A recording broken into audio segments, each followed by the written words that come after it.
What's up, Leafs fans, and welcome to Leafs Digest. Today, Sunday, July 18th, expansion draft lists were released, the protected players, they were released, and honestly, as far as it goes, I think that this is pretty much what everyone expected. After Vegas entered the league, a lot of teams looked around and they panicked.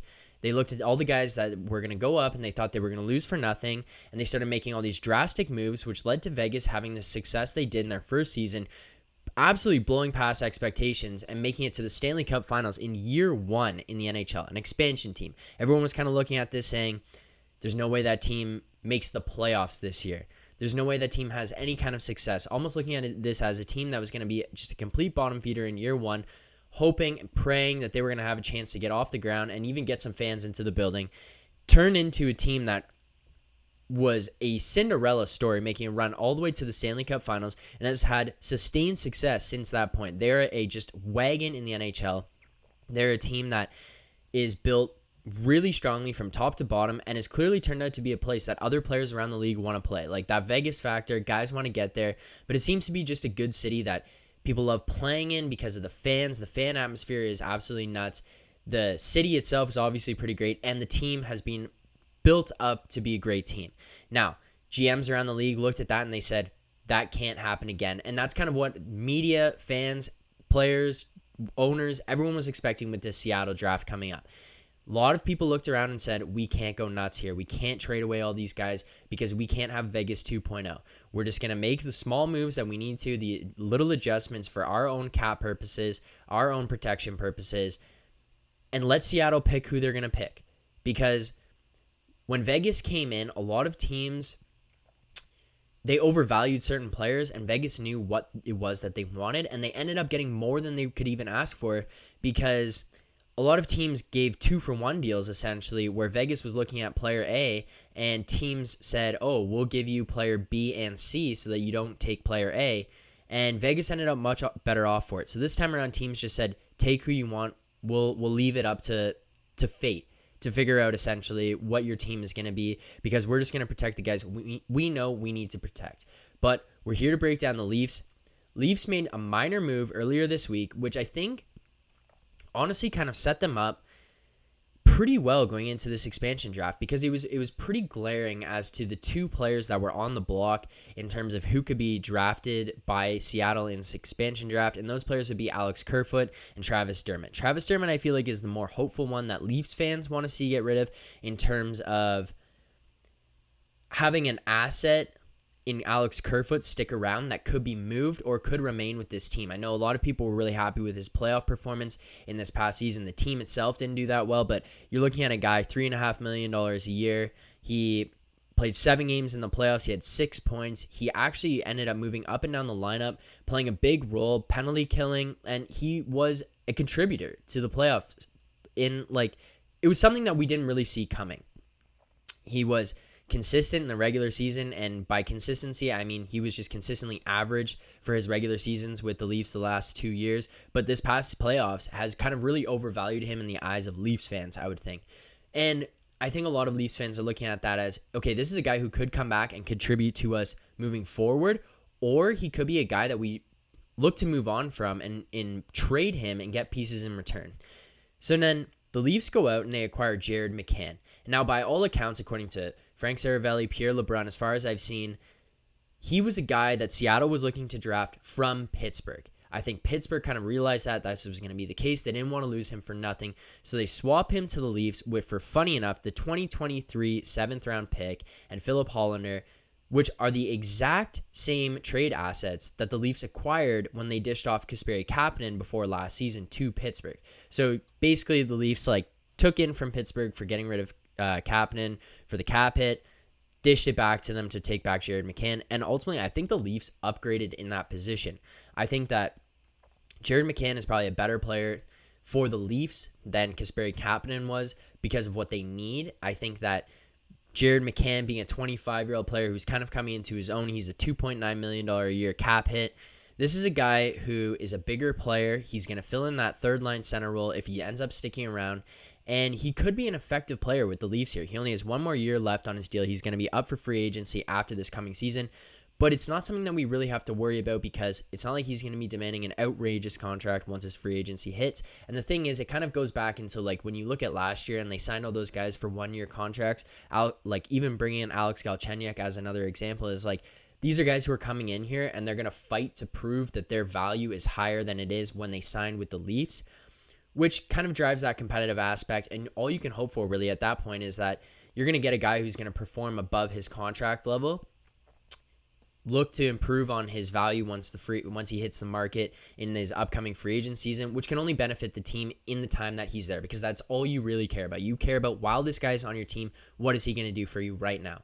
So when you bring in a guy like Jared McCann at $2.9 million a year, yes, he's probably going to get a pay raise in free agency, but $2.9 million a year fitting into this salary cap of a team who is looking to fill roles, looking to add players, looking to acquire guys who can make a difference right now in this coming season, Jared McCann really fits that role, and he does it at a good cap hit.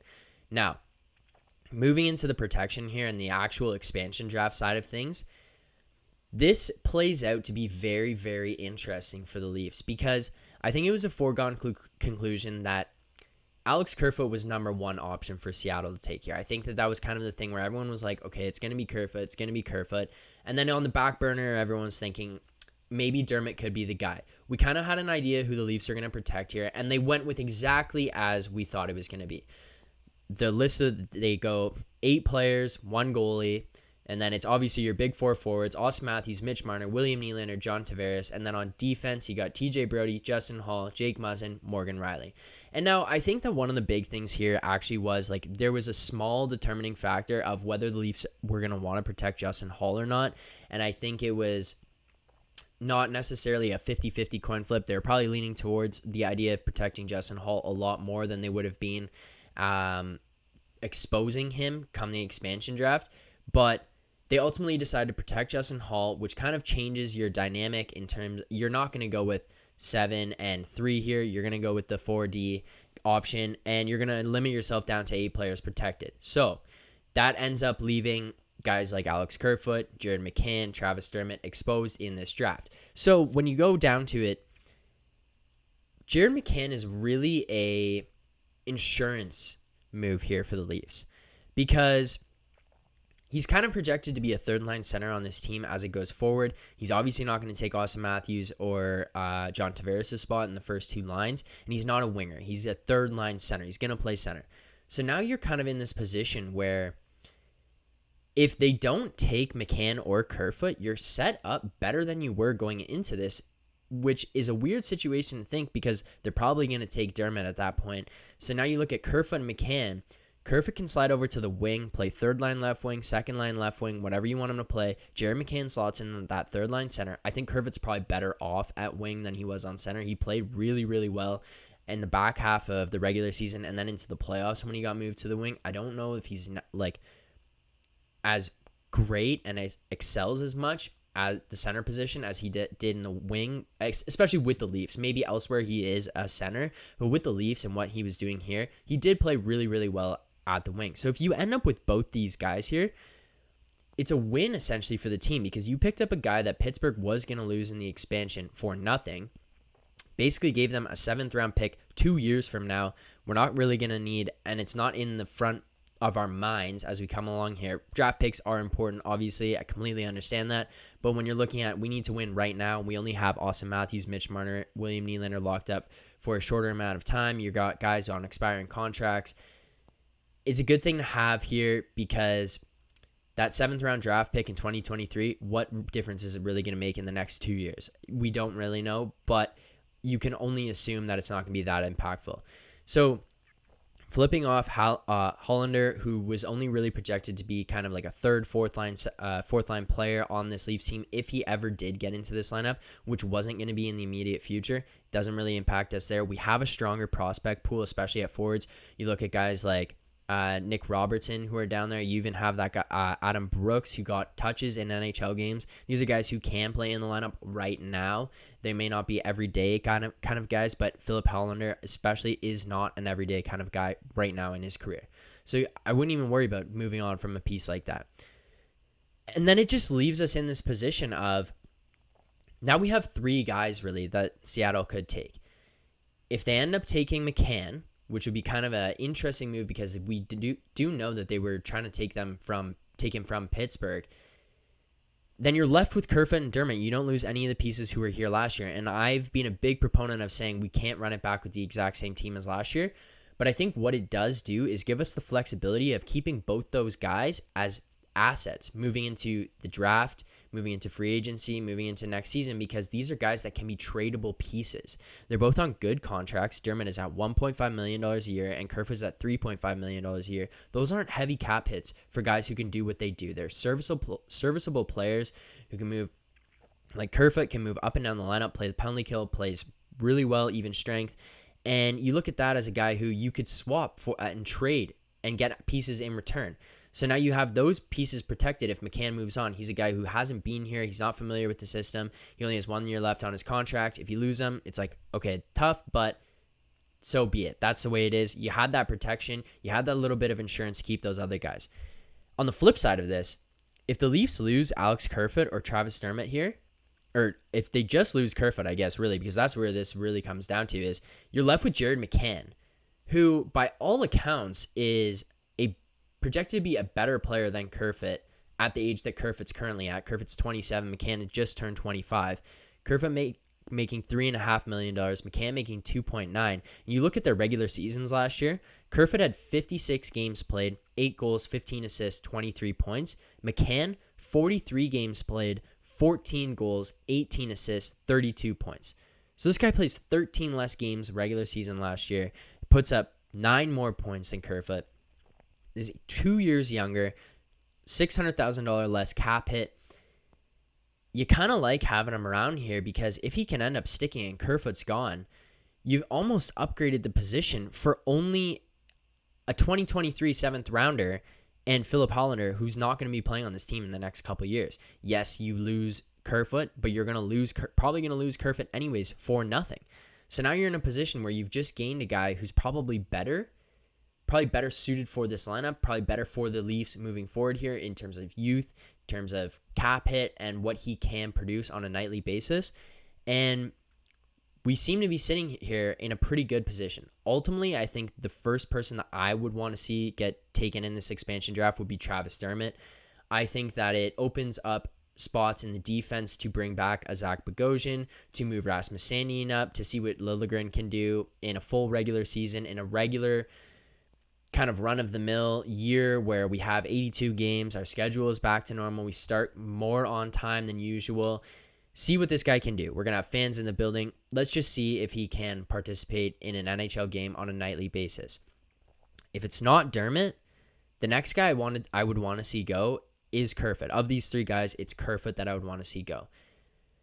I think that him being a couple years older and having a higher cap hit, and if he can do the exact same thing as Jared McCann, like let's just say they are the exact same contribution level to this Leafs team, I would want to see Kerfoot go. Couple years older, higher cap hit. You keep Jared McCann, see what he can do with this team. It's a new opportunity for him. It's an opportunity for him to go out there and fight for a bigger salary come his free agency in a year from now. And it just allows a little bit of a shakeup. He's a little bit more of a physical player. He's a bigger guy. And it could just be a new dynamic to this team. I also know that Leafs fans have been really harping on Alex Kerfoot for his regular season play. He's been absolutely mediocre for the past 2 seasons that he's been here.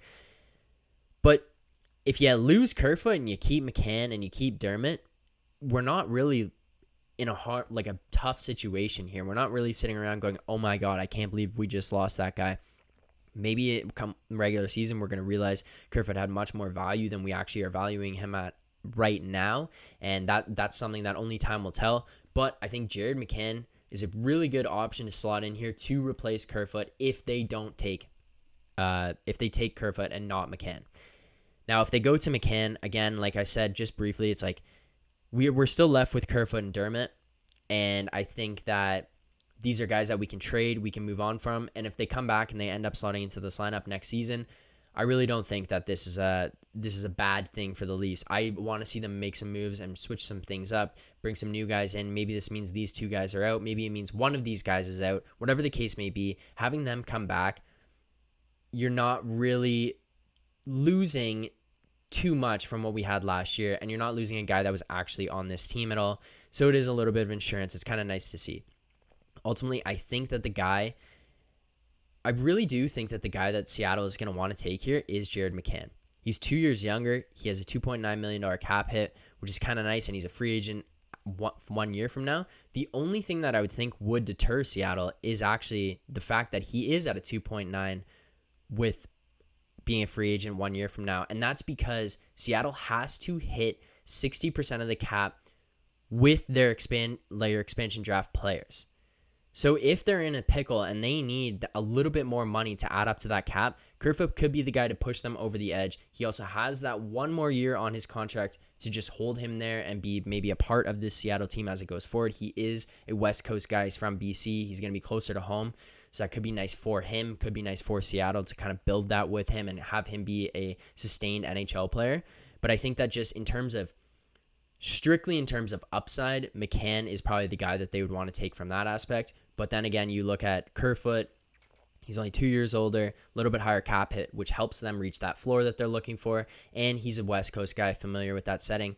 Could be nice to bring him in, have him there for 2 years. So I really do kind of think at this point it's a coin flip between Kerfoot and McCann. I think Dermott is the complete back burner. Now, we could be absolutely thrown for a loop here, and they do pick Travis Dermott, which I think would be kind of nice because opens up opportunity for D. We don't lose Kerfoot. He can move over to the wing. It's a guy that we're looking to fill some holes anyways. He could slot into one of those.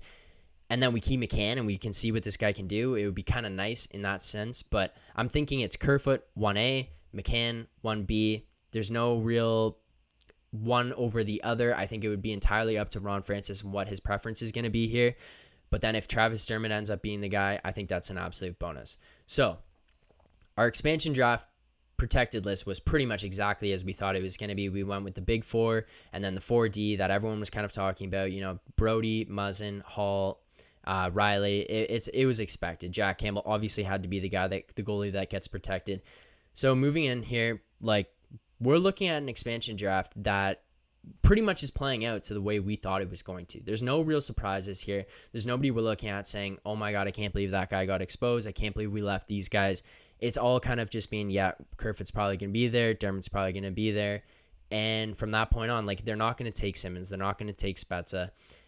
So I think we're sitting in a pretty good position come the expansion draft on Wednesday here. Now, Leafs fans, thank you guys for tuning in. Really appreciate it.